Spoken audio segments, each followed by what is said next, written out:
Diabetes তো বুঝছেন নি, আগে ছিল যেদিন আমার কাছে আইসে ওইদিন ছিল 16। হ্যাঁ, আমি ওষুধ দিছি, এখন আজকে করছে, এখন আল্লাহর রহমতে নরমালে চলে আসছে, নয় 16 থেকে নরমালে চলে আসছে।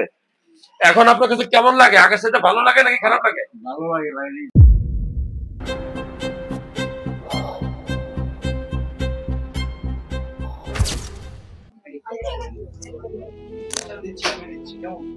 আপনি কি, আপনার বাসা কোথায় দাদু? সেটা কথা সেটা তো নরমাল আছে আল্লাহর রহমতে। আমার বাবার লক্ষ্মীপুর দালা বাবা। লক্ষ্মীপুর দালাল বাজার। আপনি দেখাইছিলেন আমারে 21 তারিখে, আছে কত তারিখ? না 28 তারিখ। আমার কাছে এসে তারা ডায়াবেটিস তারা খাইছিল নাকি?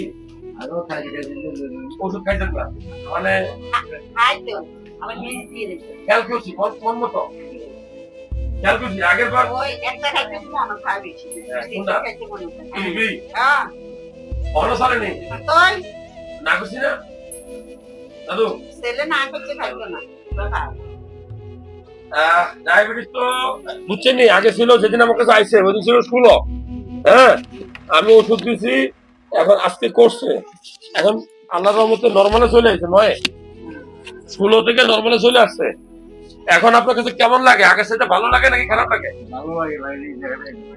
এটা তো ব্যথা অন্য কারণে করে। আপনার যে ডায়াবেটিস, আগে যে জ্বর ছিল, মাথা ব্যথা ছিল, পেছনে ব্যথা ছিল, পেটে ব্যথা ছিল, বস্ত্রাবে জ্বালা পোড়া ছিল, এগুলো কি ভালো হয়েছে নি? হ্যাঁ, এগুলো ঠিক আছে নি?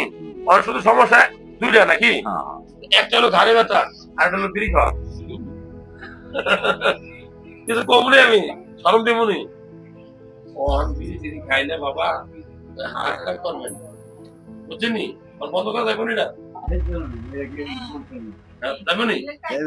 ইনশাআল্লাহ ইনশাআল্লাহ। শুনেন, ডায়াবেটিস ওষুধ আমি যেটা দিয়ে দেবো, এটা নিয়মিত খাবে, আবার 21 দিন পরে আমার কাছে আসবে। 21 দিন 22 দিন পরে, ঠিক আছে? তাহলে পাক্কা কথা, পাক্কা ওষুধ নিয়মিত খাবেন, মিষ্টি খাবেন না, ভাত কম খাবেন, সবজি বেশি খাবেন, চায়ের সাথে চিনি দিবেন না, আর বিড়ি সিগারেট বন্ধ। আলহামদুলিল্লাহ।